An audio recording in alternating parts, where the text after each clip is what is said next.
So for this week, I was going to start a new series called Steal This, which was going to be centered in me giving you guys ideas for one-shots, mini campaigns, encounters, etc. But as I kept writing the script, I kept finding myself explaining basic things that I do when I'm running one-shots. So I decided to create this video so that I can link it in future Steal This videos without having to explain every single time what is the framework that I use to create my encounters, my one-shots, and all of the above.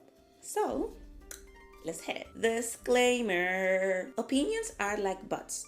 We all have one. I'm just sharing how I run my one-shots.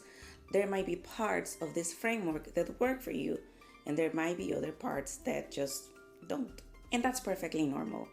We all need to take into account that the way that I run one-shots is connected to the things that I'm comfortable with, the things that come naturally to me, my DMing style. So there's a lot of reasons why things that I say might not fit you. Let's just avoid making this another bean soup. So take what you can and ignore the things that just don't match you. So first step, you need to design your one-shot. All my one-shots have usually been inspired by something I've seen or read in a media that I enjoy, or a random crazy idea that stuck me while I was waiting for the subway. This means that all my one-shots start from a core idea. Some examples of one-shots I've done in the past.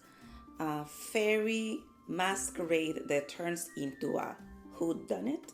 A time loop inside a tavern that turns out to just be a reality show. Last year for Pride, I created a one-shot where the PCs go to a Pride festival and a queen creates a ritual and steals all the color and all the differentiating, almost got it, traits that make every person look like an individual. Yes, I might have stolen that idea from the Fairly Odd Parents. Who are you? The idea police? One of my favorites, it's a very corporate coded one-shot where my PCs are a party of adventurers that has been getting assigned quests that do not align with their level. Meaning maybe they're level 4 and their quests are for adventurers that are level 17 or level 1. So they go to their guild to find out what's happening. Eventually, they just get involved in all the corporate coded shenanigans that happen in the guild, to the point that the last combat, it's inside human resources office. Anyway, you get the gist. I have a core or center idea and I build the one-shot around it. The next step is, depending on what your core idea is, you need to think, what happens after this and how did we get there? So you need to be very careful in this part of the design process. Usually I've noticed that there are specific things that make your core idea work no matter what. First, it can be the core idea, it's the setting itself. Like in Mi Fairy Masquerade, the core idea is a fairy masquerade that turns into a whodunit. So yes, the PCs are going to be there. A second way to approach this is that your core idea, it's something that is happening in the background. So it's not going to be so affected by the players. It's just going to be revealed to the players. A good example is my time loop reality show one-shot. Number 3, make your core idea the triggering event. So yes, you guys are on a Pride festival, but the witch is going to cast a ritual and then your real one-shot starts. Or number 4, a broad idea that applies to your PCs and it's going to be a motivating force. Like in my case of the adventurers that just want to be paid or compensated fairly without being killed or something. And the main reason why I mention this is that you do not want your core idea to be something that can be sidestepped or swept away by your PCs being very clever, or a spell that you forgot to take into account, or that if this does end up happening because you cannot plan for everything, your one shot can still keep on going because your overall design, it's more than just this one niche idea. You can always work on your improv skills and get better at rolling with the punches, but even then you want to be prepared. I'll give you an example. Your design is centered in the idea that the relic or the items that the characters need to obtain, it's actually in the first room of this dungeon crawl, but they won't be able to get to it and they need to explore the rest of the dungeon. What are you going to put in that room that makes it impossible for them to get the relic? Let's imagine that you make the mistake of just adding a bunch of monsters and that they're all asleep because you want to make it fun. Let's imagine that you forget that your players have certain spells that combined together negate the presence of these monsters and they can still get the relic. I don't know, a combination with levitate, fly, invisibility, whatever it might be. And then you literally did this within the first 30 minutes of the one shot. They already got the relic, so your one shot it's done in 40 minutes. What do you do now? Or even worse, your players are not that smart and they do go into this room to fight the monsters and you end up with a TPK in your hands. And this is why I mentioned that regardless of anything that I mentioned here, you do need to work on your improv skills and being able to adapt when things don't go your way, because they certainly won't go your way. Even if someone narrates this to me, I can think of so many different ways that I could make sure that this doesn't happen. I can say that inside the room there's an anti-magic field. I can say that for some reason, even when they try to grab it, they cannot reach it. I can think of a million things that I will probably come up in the moment, but I would rather not be put in that position and work in smart design. So overall, think of an idea that is not the only thing that can happen in this one shot or that it's too linear. Let's remember that 13 out of 10 times your players are going to mess up your plans. So once you have that center idea, think of encounters or situations that you want to put into the adventure. But this is where I love this concept that I think it's from Daggerheart that says, hold on gently. Your players might not fall for something. Your players might decide that they don't want to do something. They might come up with something 10 times more interesting, fun, or clever than what you devised. So maybe things are not going to go your way. Therefore, flexibility is the word of the day. Something that works for me is that I don't approach designing one-shots, encounters, or campaigns as me writing a story. Let's remember that TTRPGs are collaborative. I just decided to put the hardest words in my script today. Let's remember that TTRPGs are collaborative. Let's just remember that TTRPGs, it's group storytelling. We are all working with each other and we're trying to make a story happen. And since I'm not the only author, I need to take into consideration that others might have interesting ideas that will make the story very different. So I usually always take into account things that my players might do, and I prepare mentally. I don't fully develop them. I prepare mentally 2 to 3 ways that I can approach that or what happens after that. And that way I have a rough outline of the one shot. Again, at this moment, I've just written down ideas. I thank you for letting me know that I have to rest and drink water. At this stage, I will have a rough outline with things like they're going to start at the reception desk in the Adventurers Guild. In order for them to get access, one of them, we're going to have to talk to the receptionist. And if they don't engage with the receptionist, they're going to be stopped by security. If they talk with the receptionist, then they will get access. They have to go to the cafeteria or the archives. Depending on which one they go, I will have a combat in either one. These are some of the clues that they will find, etc. So just a very rough outline, not too detailed. Right after, my next step is to design 2 to 3 combat encounters. I personally do not like having more than 2 combat per one shot, but I design 3 just in case one of them gets negated, again, by the cleverness of my players. The way that I prepare my combats is that I put most of the effort in creating the stat blocks. And the main reason for this is that I really struggle with understanding CR. So I have, throughout all of these years, started designing my monsters by looking at the character sheet of my players and then designing based on this. I cannot explain the logic of the madness of how I create this. You should feel totally free of using the resources provided by your TTRPG to create monsters and encounters. Personally, I always design them. I rarely grab stat blocks ready to go. Now, the reason why I focus on the stat blocks is because, again, flexibility. If I create the people that they maybe will fight with, I can later decide where those combats happen. So most of my effort goes into who it is that they're going to fight with. Depending on the one shot, this might work, Because if you have a dungeon crawl and you have said that they're going to encounter a mimic in this room, well, they might encounter the mimic there, but they might encounter it in another room. For example, in my corporate one-shot, one of the monsters, it's an elemental made out of coffee, a coffee elemental. So the way that I designed it is that they have this combat in the cafeteria. But maybe they don't go to the cafeteria. Me being the DM that I am, then I'll say that the monster escapes and meets them in their archives. So for me, I hyper focus on the stat blocks and not so much in the location that the combat is going to happen. But again, this is going to depend on your one shot and the story you want to create with your players. Also, there are some specific things that I do for my monsters.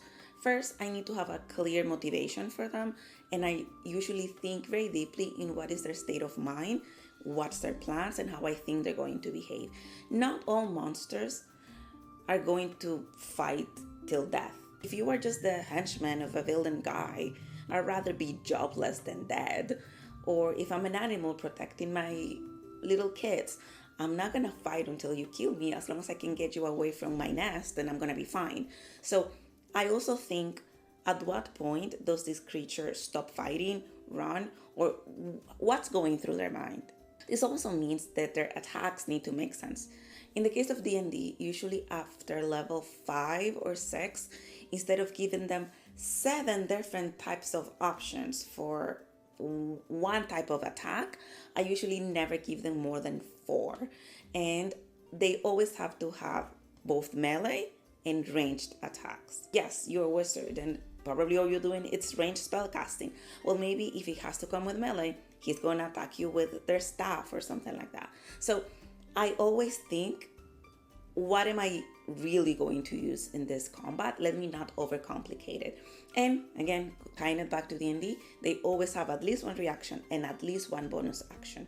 But I'm also stingy with my resources. It's not like they're going to have Misty Step available at every turn as a bonus action. Maybe it's limited to twice per combat. So I'm pretty granular in how I design my combats. Now, I design combat first because that's what I struggle the most with. I feel like I can improvise a social encounter, exploration, or anything else on the go. But I cannot just come up with a stat block so easily. But I do know other DMs or game masters that are the complete opposite. They struggle with their capacity to just come up with a social interaction on the fly. They need to know who their NPCs are. But if a combat erupts in a space or in a location that they didn't plan for, they just pull up their monster manual and they can just grab any stat block. I cannot do that. So whenever you're doing your own thing, make sure that you get out of the way whatever is the hardest task for you when it comes to encounter design. If you struggle with creating clues, if you struggle with creating locations and exploration, or maybe you struggle with social interaction, design that first. Now, when it comes to timing, I usually have a rough idea of how long each encounter is going to take. At first, it's going to be difficult for you to figure it out, but with time, you're going to get better and better. But out of caution, I always plan for longer than the one shot it's supposed to last. So if my one shot is supposed to last 4 hours, I'm going to create enough content for 5 hours. When I started DMing in English, when I moved here to Canada, I started doing for a whole year what I called blind one-shots, which means that I was partnered with a local organization that just creates D&D encounters at bars and different places. So I will arrive to the table and I will have, most of the time, no idea who my characters were.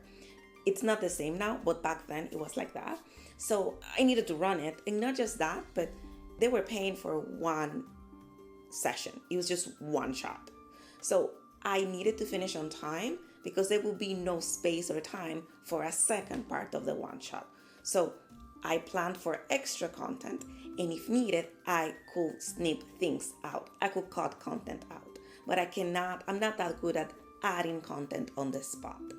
So make those encounters flexible and modular. If you're very tight for time, you can always remove an encounter or something out of your timeline and still finish on time. Some encounters are designed to be just fun and engaging, but they're not going to affect the end result of your one shot. Let's go back to the idea of the dungeon crawl. Maybe in 2 rooms now, when they open them, there's nothing but spider webs. But when you designed this, in one of them you had a mimic. Can you tell how much I love mimics? And in another one, you had a hag or an orc that was going to give them a puzzle. Great encounters, and they sound like a lot of fun actually, but you removing them is not going to affect the end result of the one shot, and you're going to be able to finish on time.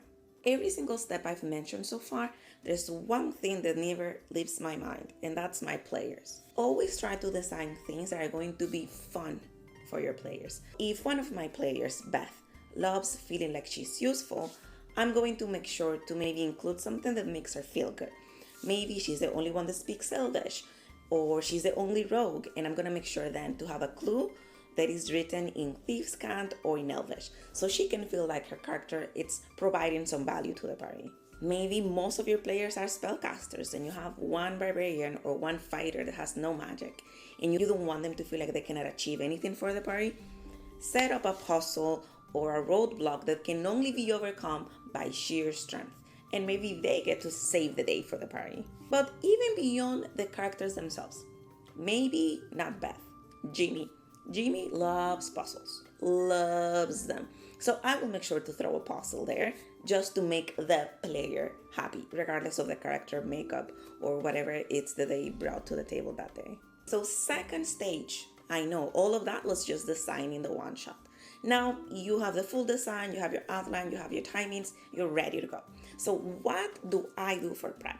So my prep consists of 3 things: breakdown of the one shot, map or locations, and props or silly things. So when I talk about the breakdown of the one shot, this means a one pager that I have where I list all the things that I need to get done, meaning the encounter 1, encounter 2, encounter 3, so I know what are the things that I have designed. If I can be honest, I rarely look at them. I usually have the one shot memorized here, but for some reason having this printed gives me peace of mind and lowers my anxiety. In that prep, I also add my NPC templates. I have 2 types of NPC templates: roleplay templates and combat templates. For one shots, I never use the roleplay templates because the main reason for me to have this template, and maybe I'll explain it when I talk about campaigns themselves, it's for me to remember that this character named Peter Parker speaks with the mannerisms, the tone of voice, because I cannot do accents, but with the tone of voice and the pacing of Jeff Goldblum in Jurassic Park. Or this assistant to the villain speaks like Velma from Scooby-Doo. If I don't write that down, I'm gonna forget 3 sessions from now when this PC it's mentioned again. So I usually have templates. Now, I don't need that in a one shot. I'm gonna come up with something in the spot. I'm not gonna forget within the 4 hours of the one shot, so I don't waste time for that. Now, my combat templates are very specific so that they're fast and easy for me to use. I have a specific way that I track HP. It's just compact. It only has the information that I need for combat, and I'm very comfortable with it. One day, if I have enough time, I might make them look nicer and post them or sell them or give them for free. I don't know yet. But right now they're very messy and they're very personal and they don't look professional at all. But that's part also of my prep. Now, location. Every time I DM, I have a grid map, the type, the classic ones that you can use markers on and you can wipe them clean, even if there's no combat happening. The main reason for this is that it allows me, if combat arises, to just put things and start the combat. And I say this because if you play in real life, it's so difficult to find a table where everything fits. So I put this before we start playing on the table, so that we have space. There's nothing more uncomfortable than you wanting to start combat and you need to start moving things away because you have the snacks or people's drinks. So I put the map from the get-go. When I'm playing online, I do prepare my digital maps because I need prep before that. I do have an extensive library that I've accumulated by a few one-shots that I'm a subscriber to, but I know that if anything happens, I have them, like the nerd that I am, I have them classified by fairy, building, and blah, blah, blah, blah, blah. In person, I do have physical map books. I have 2 that I got for Christmas and my birthday, and I have a good idea of what I have there, so I can just whip them out. When I was running one-shots, I more than once have created full sets. In the corporate one shot, I have the whole office sitting on my grid map, and I will just reveal parts and we will go from one office to the next. When I did the Pride Festival, I had the whole Pride Festival laid out. So sometimes, even within role play, I have maps laid out. And that means that I have a lot of minis and I have a lot of stuff that interacts. I haven't even mentioned, I have one shot that is called A Night at the Museum, which I've had for close to a year now, which is literally similar to the movie A Night in the Museum. So I have minis for dinosaurs. And so the map, it's the whole museum, even when they're just role playing. That is also something very important. As a game master, you need to have things that are for you. You need to have things that are for you to have fun, which takes us to the third part, which is props and silly things. I love having set design and I also love having props. So I have here at my place a lot of paper that kind of looks like parchment, and you can always do tea staining. And I love to give my players physical clothes that they can interact with. I love having a puzzle that is tactile, that it's real. I love having silly things that I can give my players that makes it more exciting, like giving them bottles where they can shake them for potions. Anything that is a little bit whimsical and silly, it's something that I enjoy. But this is fully optional. You do not need this, but that's something that I personally enjoy. So just make sure that when you're doing all of this, you also think of yourself. Maybe you love puns, so you're gonna make sure that locations or names of NPCs are puns. Maybe what you love is strategic combat. Then make sure that one of your combats has a lot of things regarding difficult terrain, how high the enemies are, or anything that makes you happy. But please make sure that you put something in your encounters design or your campaigns for you. 3 tips of running the one shot. So this is the day off. I have a GM bag where I have dice, a calculator, a dice tower. So I have a number of implements that I have in my bag that I use during running one shots or campaigns. Do I always use all of them? Not necessarily, but I feel more comfortable by having my bag ready to go. The usual still apply. Be on time. Make sure to communicate safety rules and systems that you have in place. All the typical things of when you're meeting people and you're going to be playing a TTRPG, they stand. I always start with safety tools and a quick refresher of what is the topic of this one shot. So for example, if I'm doing my corporate one shot, I will go ask, remember that all of you are a party of adventurers that has been working together for a long time. For the last week, all of your quests have been very outside of your level. You've been getting goblins at level 1 and Tarrasques at level 20. You guys are level 10, so this makes no sense and is affecting your safety and your pocket. So today you're going to go to your guild to ask some questions. So I always give them a small refresher so we're all in the same line. Now you might have noticed that I mentioned in my example that they are an adventuring party that has been working together. Depending on the context of your one shot, you might want them to be total strangers, you might want them to have basic knowledge of each other, or you might want them to be best pals. It's up to you to decide. I personally rarely say that they do not know each other at all. I usually design one-shots where there's some common knowledge of the traits of each other. They've been around one another just to make things flow a little bit faster, but you do you, babe. So after I remind them of this, all my one-shots start with the very common phrase of introduce your character. So I make a conscious effort of asking this question in a 3-part way. I describe a situation that involves a prompt for roleplay, and then I ask them to describe their character. So something like, you enter as a group to the Adventurers Guild. As you make your way in, you can hear your shoes clickety-clacketing in the marble floor, which seems to scream opulence. The lobby is huge, but for the size of it, there's only one small desk at the farthest wall if you keep going straight. In that desk, you can see 2 humanoids. They look kind of short, so they might be halflings, dwarves, or gnomes, but they're definitely smaller humanoids, and they seem to be very busy in their own conversation. You do not need to roll for insight or perception to tell that they're probably gossiping or talking about the last episode of a show or something that involves not work-related tasks. So, what do? And let's start with you, whoever you are. First, I want to know what we see in terms of how you look. Number two, you guys have been adventuring for some time together. What are one or two traits, quirks, or things that everybody in the group will know about you? And we're in this lobby. What do you do? Perfect. That's your cue. So the reason why I don't tell them necessarily what I want to hear in terms of how they look is because some people like to describe their species, other people don't. And I also want to give them carte blanche.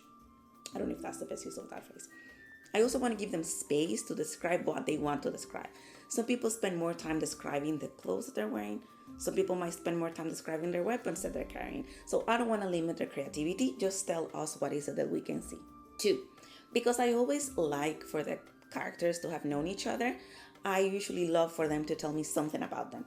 I've heard silly things like, oh, my character it's always eating. My character does not talk to strangers. Or my character changes their outfits every 3 hours. Something silly like that makes the mood be a little bit lighter. And then you have a prompt to immediately start the role playing. What are you gonna do? Are you gonna stand at the door? Are you gonna push someone else to talk to the receptionist? Are you gonna go straight to the desk, very confident on yourself? What's gonna happen next? Something that I skipped, but I wanna mention now, is that I always ask when I'm DMing for people that I don't know to wear name tags. And I ask them to wear the name of their character and their pronouns. Mostly because when I was DMing blindly, it was too much for me to remember the name of the character and the player. Also, sometimes people are playing characters of another gender. So if I'm looking at you, Matthew, and you're playing Lilith, I might get confused and say he when the character is actually female. So when I was DMing blindly, I will ask the players to wear a name tag with the name of the character and the pronouns of the character. Now, some other tips. Number one, always make eye contact. If you're talking to someone, make sure that they can see that you're looking at them. Number two, be mindful of your timing. Like I mentioned earlier, if you need to delete an encounter, if you need to speed things up, or if they're blazing through the content and you need to sparse things a bit, you cannot do this if you're not looking at your watch and you're not aware of what time it is or what time you need to finish. Now, if you're playing at maybe a friend's house and it's totally chill if this one shot turns into a campaign, then valid. But most of the time, you also know what is a fun moment to end the one shot. And if you're not looking at the time, your one shot might have to finish in a very awkward space. So be mindful of timing. If you have shy or inexperienced players or maybe someone new in the group, keep an informal, mental, maybe written behind your DM screen, initiative tracker for role playing. I always like to do like a mental swipe, making sure that every person has had a chance to participate in role playing. This is also a way for you to make sure that everybody's having fun and it's participating. Something that I do is that I ask very open-ended questions. It would be something like, oh, what is your character doing? I don't necessarily pressure them or guide them into the response that I want to get. I just ask them what are they doing, because a valid response can be, I'm just people watching, or I'm just checking what the rogue is doing. That way, someone that is shy doesn't feel pressure to do something. And if they freeze or they don't know what to say, you can give them options as the DM. In the past, I've said things like, oh, you can help this person that is about to do this. You can just stay there and watch what's happening. You can try to look around you. You can do anything. But I always give them 2 to 3 options if I see them that they're getting frozen up, or they might see there's a lot of attention in them. A good perception check has never killed anyone. I'm just trying to be aware that everybody's having fun. Whether that is being an spectator to the shenanigans or actively participating on them, I just make sure that everyone gets a chance to do something. When it comes to improvising, as I've mentioned, this is a skill that you just need to develop. And this is something that I cannot give any tips or advice on. I think that I'm very lucky that I'm very good at thinking on my feet and thinking fast. And I think it's a good idea to maybe read a quick article or do some light research into improv.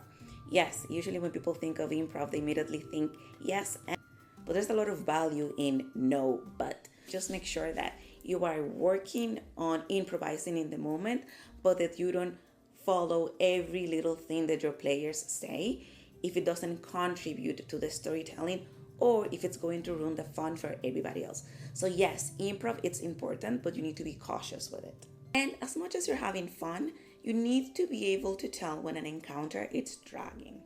This can be combat, and maybe it's like 6 rounds and people are getting bored. And this is where what I mentioned earlier about not all enemies are going to fight until they're dead comes into place. But other encounters can also suffer from dragging. Maybe they're doing a puzzle and they're not getting it. Maybe they're doing exploration and they keep not finding what they need to find. Always have ways of ending things, making them short, making them fun, whatever it might be. I might design a puzzle and I will say, if you guys solve it, you don't have to roll for anything and I will give you something extra. If you cannot solve it, we can go to rolling for it, but your DC is not going to be all that easy, and anything extra that I might have designed for you, I'm going to remove that so that I give them sort of like a little push to try to solve the puzzles by themselves, but there's always a way out. Speaking of a way out and having extra things, I usually like to sprinkle around my one-shots some small tokens of fun. Maybe if they do something, I give them a small token that says you get 1 inspiration so you can re-roll 1d20. Or someone does something amazing and I say you get a potion that has 5 HP and it's a free action to take it. Things like that, just to sprinkle in the one shot and make it fun. When it comes to combat, sometimes players are not as smart as I think they are, or the dice rolls are just awful. So in some combats, I design for potions to be hidden within the location of the combat.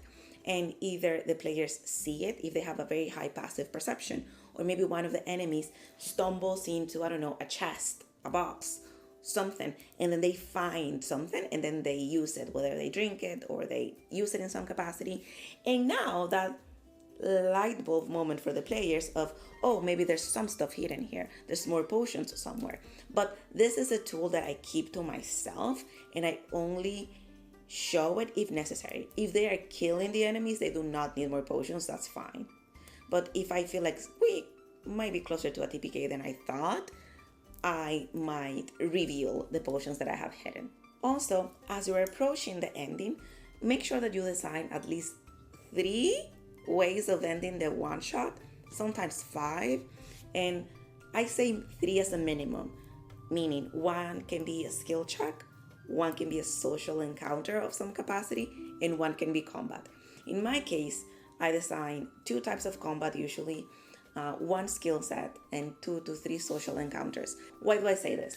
Because there's so many different players. There's players that do not like combat as much. There's players that love socialization a bit more.